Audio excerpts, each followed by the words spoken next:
ভারত বাংলাদেশ সম্পর্ক নিয়ে সাম্প্রতিক সময়ে নানা প্রশ্ন উঠছে। বাংলাদেশ ভারতে ভিসা ও কনসুলার পরিষেবা সীমিত করার ইঙ্গিত দেওয়ার পর অনেকে বলছেন ভারত নাকি নরম হয়ে গেছে। কিন্তু বাস্তবে চিত্রটা একেবারেই আলাদা। ভারত আবেগে নয়, কৌশলে চলে। এ কারণেই কোনো হঠকারী প্রতিক্রিয়া না দেখিয়ে ভারত কূটনৈতিকভাবে স্পষ্ট বার্তা দিয়েছে। পারস্পরিক সম্মান ও স্বার্থে আঘাত লাগলে প্রয়োজনে কঠোর সিদ্ধান্ত নিতেও তারা প্রস্তুত। সীমান্ত নিরাপত্তা, বাণিজ্য ও আঞ্চলিক স্থিতিশীলতা, এই তিনটি জায়গায় ভারতের অবস্থান একদম পরিষ্কার।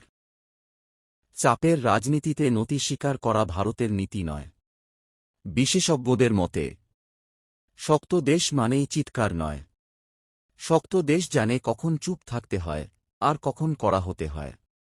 এই মুহূর্তে আলোচনা চলছে, কিন্তু ভারত তার অবস্থান থেকে এক চুলও সরেনি। এটা দুর্বলতা নয়, এটা পরিকল্পিত শক্ত অবস্থান।